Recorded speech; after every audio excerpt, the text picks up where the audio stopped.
Well, it's one of those mornings, usually a Tuesday or a Thursday, when I'm a little late with our little get together. But uh, but anyway, I'm only about 90 minutes late, or or thereabouts. Uh, but I thought I'd at least check in and do a little something. We finished off the Kongsom Pox uh,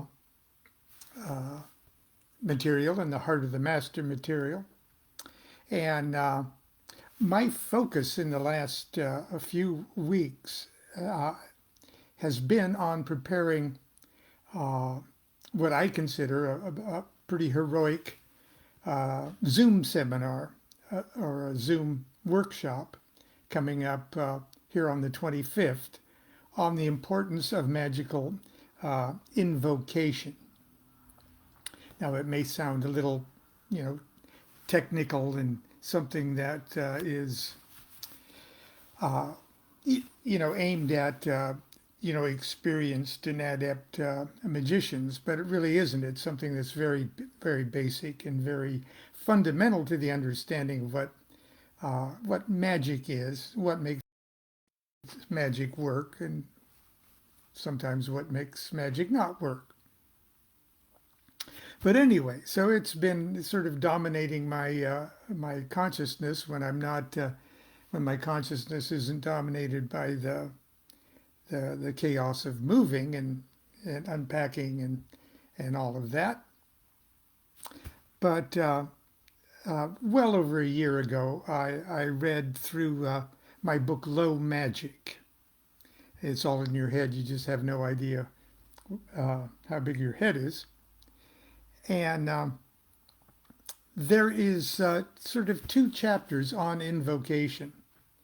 And I was reviewing that the other day. The first little section is what invocation is not all about. And then the second one is what invocation is about, of which our Zoom seminar is going to be an elucidation, an expansion, an exegesis on what invocation is really about. But I thought just for fun, uh, I would read the very, very little short section again from Low Magic on what invocation is not about. And well, I hope you enjoy it. Anyway, here it is. That's not what invocation is about. And it's chapter 9 if you're interested in Low Magic. Now, if you haven't read Low Magic, I think you'll get a real kick out of it, okay? Uh, anyway, it has a little epigram, and the epigram is a quote from the character Queenie in the musical Showboat. Ask me no questions, and I'll tell you no lies. That's sort of a Gershwin, or, or excuse me, Jerome Kern. Anyway, about 15 years ago, Constance and I were driving to Huntington Beach to attend a group celebration of the Rite of Mercury. Now, I'm going to digress here for a second. There's a footnote there. The rites of Eleusis are a series of 7 ceremonies, each centered on one of the 7 classic planets of antiquity, constructed by Aleister Crowley to be performed in public. They were first dramatically performed by Crowley, Victor Newberg, who danced, and Leila Waddell, who played violin, in October and November of 1910 at Caxton Hall, London. And it can be found in Equinox, Volume 1, Number 6, which is available. It's reprinted by Weiser, of course. But anyway,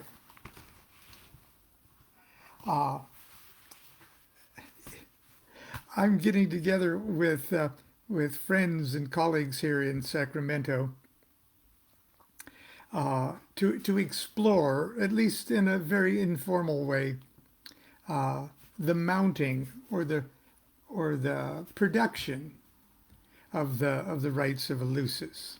Now it'll start off very simple with read-throughs and get-togethers and things like that, and with the restrictions of the pandemic, it's going to have to proceed slowly. But if you are in the magical community, especially in the Sacramento area, you might want to keep in touch because this is something we'll probably, at least initially, do outdoors in one of the beautiful, many beautiful parks here in the Sacramento area.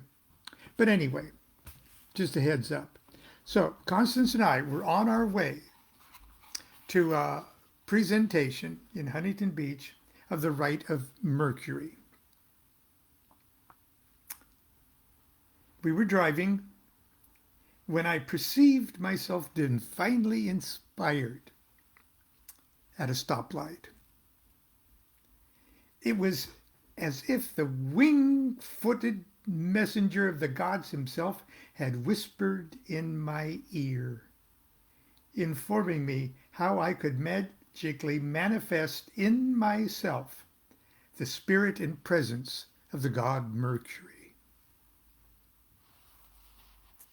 And I do it upon entering the gathering. Here's what Mercury whispered in mine ear. Am I not the god of liars?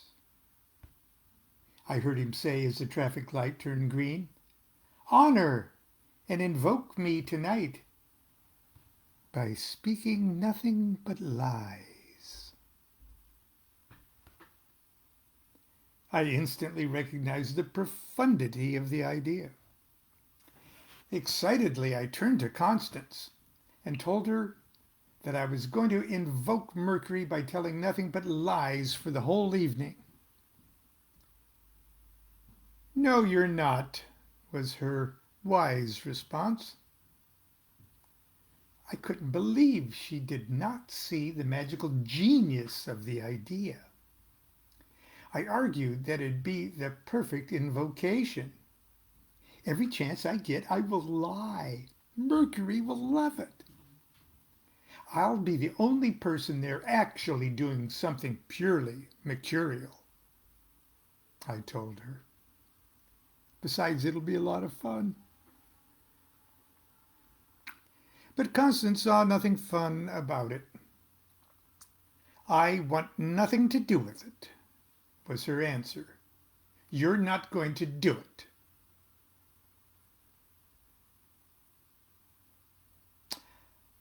I finally gave in and said, okay, I won't do it. The invocation of Mercury had begun. We'd arrived a few minutes late. I apologized for our tardiness, saying that we'd just returned from the cemetery where we had watched the exhumation of my father's body. Constance looked at me with silent disgust and found an excuse to get as far away from me as she could for the rest of the evening. She's still mad at me. Of course, everyone wanted to know why my father's body had been exhumed, and I was only too glad to tell them.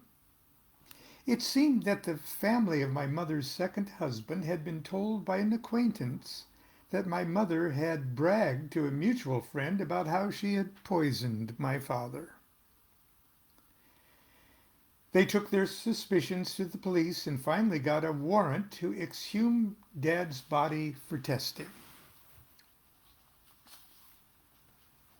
Everyone at the party was enthralled by the story, which I told with a perfectly straight face. I even proudly pointed to the ring I was wearing that evening and told them that I'd been allowed to take it off my father's finger when they opened the casket. Yeah, look at it. Next, I told a few of the cast members how hot they looked in their Egyptian wigs and costumes, but I didn't get a chance to tell many more lies before the ceremony started. At the party that followed, however, I again became fully possessed by my Lord Mercury, and the lies dripped like quicksilver from my lips. I started by announcing that our landlord had discovered that our house was contaminated with radon, and that we had been forced to move to Garden Grove, where we now rented a large house owned by General Key, the former Prime Minister of South Vietnam. I said it had a big backyard where we could be able to do initiations and produce the rites of Eleusis, and that there was a rifle range in the basement. Everybody believed me. You know, it's hard, even for me. In fact, I was starting to realize that it's impossible not to drag some element of truth into a lie. Actually, I was starting to realize the inconstant and relative nature of reality itself. How there is no absolute truth, no absolute lie. Was this the mercurial revelation? The mercurial trance of sorrow? Try as I might to remain in character, the strain of all the lies eventually began to show. As the evening wore on, and it couldn't end fast enough for Constance, people began to suspect something was wrong with Lon's behavior. Our closest circle of friends became genuinely concerned. They cornered me in the kitchen just as I was reaching into the freezer for a bottle of gin. Lon, is there anything wrong? You're acting sort of strange tonight. I looked at each of their sweet faces, and it suddenly seemed the burden of the universe was about to be lifted from my shoulders. Every cheap movie confession cliche echoed now in my brain with Shakespearean gravitas. I can't go on living a lie. This was a surprise payoff, a moment of unexpected spiritual bliss, a breathless moment when the feather of Ma'at quivers on tiptoe on the scale pan of judgment. The moment my answer would free me from the mercurial hell that Constance knew I would create for myself with this stupid, harebrained idea. These people loved me. These people cared. I had toyed shamelessly with their feelings, and I was ashamed.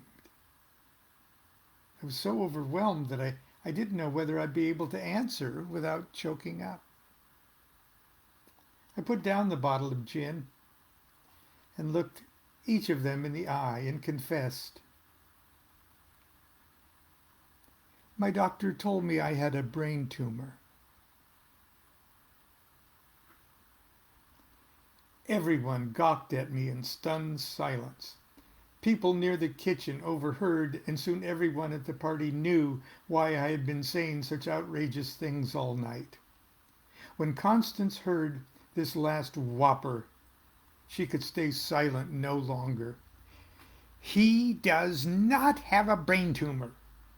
He's been telling lies all night because Mercury is the god of liars. Nothing he said is true. I told him it was a stupid idea. When the shock wore off, everyone else thought it was a stupid idea too. Nobody, it seemed, recognized the pure magical genius of my invocation of Mercury. Nobody but me, of course. For a while, I chalked it up to that curse of the Magi thing. Then I just realized that pranks such as this are not what invocation is all about. So that was a little bonbon for today. If you are interested, at least in my humble view about what invocation is about. I encourage you to be part of the fun that's coming up on Wednesday, August 25th at 6 p.m. Pacific Daylight Time for our the magic or the importance of magical invocation workshop.